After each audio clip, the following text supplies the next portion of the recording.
Bienvenue sur Africa 24 dans cette nouvelle édition du QG News. Voici les titres de l'actualité. Le Congo célèbre le 60e anniversaire de la proclamation de la République, un anniversaire placé cette année sous le signe du travail et de la prospérité. Dans l'actualité également en République démocratique du Congo, les opposants Félix Tshisekedi et Vital Kamerhe sont de retour dans le pays. Ensemble, ils mèneront la campagne de Félix Tshisekedi conformément à leur nouvel accord. Et puis au Togo, le parti au pouvoir, Union pour la République, se prépare à l'approche des législatives prévues le 20 décembre prochain. Le parti forme ses candidats afin d'entamer la campagne électorale. 2 jours de formation pour mieux affronter les échéances à venir. Au Congo, les citoyens ont célébré ce mercredi 28 novembre le 60e anniversaire de la proclamation de la République. Une célébration placée sous le thème du travail, de l'effort et de la prospérité. Pour l'occasion, une cérémonie en présence du chef de l'État, Denis Sassou Nguesso, a été organisée. Mais du côté de l'opposition, cet appel à l'unité ne fait pas l'unanimité. Des explications dans ce reportage de notre correspondant Deva Panzou. C'est au tour du chef de l'État Denis Sassou Nguesso que les autorités politico-militaires et civiles ont célébré le 60e anniversaire de la proclamation de la République ce mercredi 28 novembre 2018 sous le signe du travail à la place symbolique dédiée à cette date historique. Le travail est donc la conséquence de notre unité et la condition de notre progrès. C'est pour cela que cette année encore, la célébration de la République est placée sous le thème du travail que nous aborderons sous l'angle de sa faculté à promouvoir le vivre ensemble et à cimenter l'unité nationale. Bousculée par plusieurs événements, notamment la publication du livre « Génocide des Lari au Congo », l'unité nationale a subi un coup. Mais cette unité devant aboutir au vivre ensemble, prônée par les autorités congolaises, n'est pas assez promue selon l'opposition. On ne peut pas s'assembler si on ne se ressemble pas. Malheureusement, nous sommes encore une société avec trop de différences et c'est ça qui complique l'avènement du vivre ensemble. Et je crains que ça ne soit un slogan comme parmi d'autres qu'on va garder dans les tiroirs. Cette cérémonie a aussi été l'occasion de reconnaître le mérite de certains Congolais qui ont élevé haut le drapeau national, tel que l'ancien champion d'Afrique de football, Cameroun 1972, Tostao. Je suis très content. Vraiment, la nation ne peut être contre n'importe qui. Je crois que si je suis commandeur aujourd'hui, c'est parce que j'ai beaucoup fait pour la nation, pour le football. Notons que ce n'est qu'à partir de l'année 2010 qu'a eu lieu la première célébration de cette date historique. En 1958, la proclamation de la République du Congo avait accéléré son accession à l'indépendance 2 ans plus tard. Retour à Kinshasa en RD Congo pour les opposants Félix Tshisekedi et Vital Kamerhe. Après avoir signé à Nairobi au Kenya leur accord désignant Félix Tshisekedi comme candidat commun de leur coalition, les 2 hommes sont de retour afin de démarrer la campagne en vue des élections du 23 décembre 2018. Reportage de notre correspondant Jacques Amboka. Félix Tshisekedi et Vital Kamerhe ont regagné Kinshasa ce mardi 27 novembre en provenance de Nairobi où ils ont signé un accord qui désigne Tshisekedi comme candidat commun du camp pour le changement à la présidentielle du 23 décembre. Le tandem Tshisekedi-Kamerhe ne regrette pas d'avoir quitté l'accord de Genève.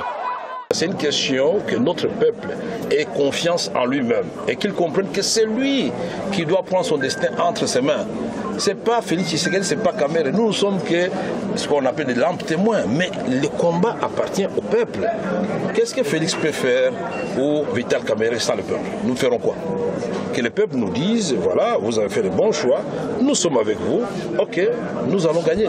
Des milliers de sympathisants ont ainsi fait le déplacement pour accueillir les 2 leaders.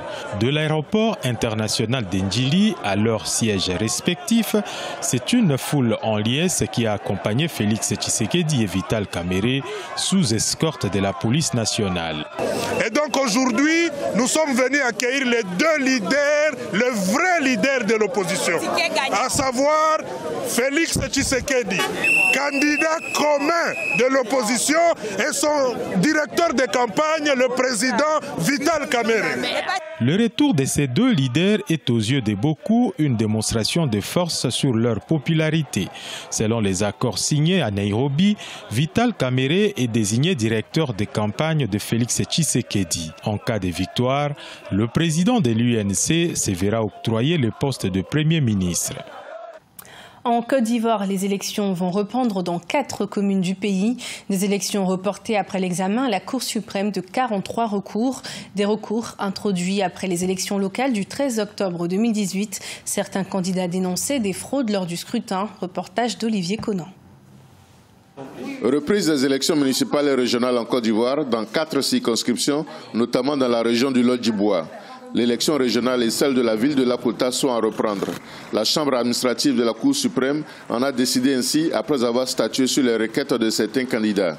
Nous avions soulevé l'insécurité qui a fait que les élections se sont déroulées dans des conditions scabreuses.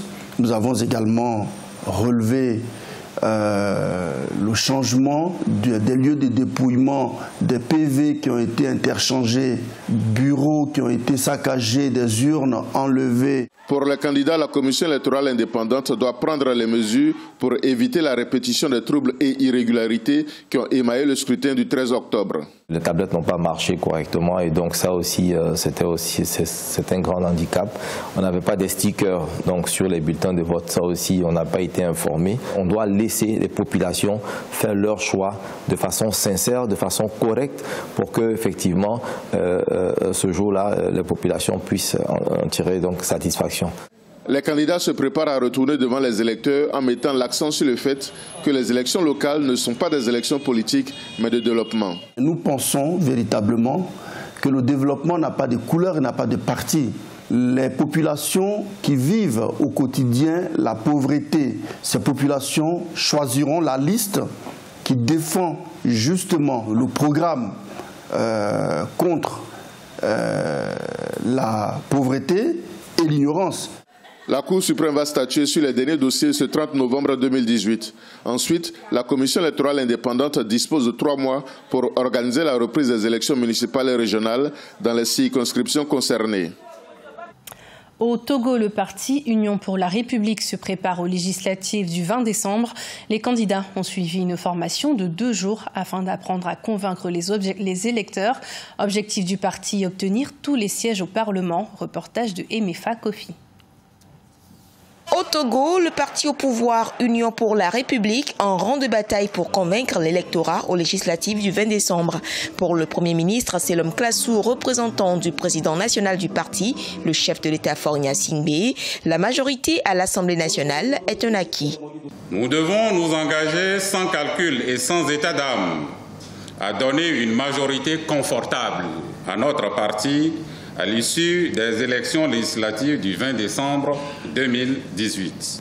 Ensemble, unis, nous sommes en marche pour 2020. 2018 est déjà gagné. Au terme de cette formation de 2 jours, les candidats aux législatives auront l'art de convaincre et seront à même de poursuivre à l'Assemblée nationale les avancées opérées par le parti. C'est une formation pour équiper les militants de tout ce dont ils ont besoin pour faire une campagne paisible, une campagne qui permette de gagner tous les sièges dans toutes les préfectures. Malgré l'intervention de la communauté économique des États d'Afrique de l'Ouest pour définitivement résoudre la crise politique au Togo, le mal persiste. Les réformes semblent être bloquées à l'Assemblée nationale. La coalition des 14 partis politiques de l'opposition, elle, ne présentera pas de candidat aux législatives du 20 décembre et décide à nouveau d'organiser 4 jours de marche à compter du 29 novembre. Objectif, exiger les réformes telles que préconisées par la communauté économique des États d'Afrique de l'Ouest. Au Cameroun, la ville de Yaoundé a abrité pour la première fois une conférence internationale des archives sur le thème Archives, gouvernance et patrimoine. La rencontre inédite visait à donner aux pays africains des outils de modernisation de la chaîne d'archivage de leurs données historiques. Reportage de notre correspondante Viviane Baoken. La conservation des archives en Afrique inquiète. Le constat est posé par les experts archivistes internationaux réunis à Yaoundé depuis ce lundi 26 novembre 2018. L'Afrique, selon les spécialistes, est l'un des continents confrontés au dilemme des mémoires volées. Il faut pour cela développer des stratégies de sauvegarde des lieux de mémoire. Les lieux de mémoire, les archives sont constitués des lieux de mémoire où l'on a conservé l'essentiel de ce qui a été fait par ceux qui sont passés et que ceux qui vivent présentement peuvent consulter.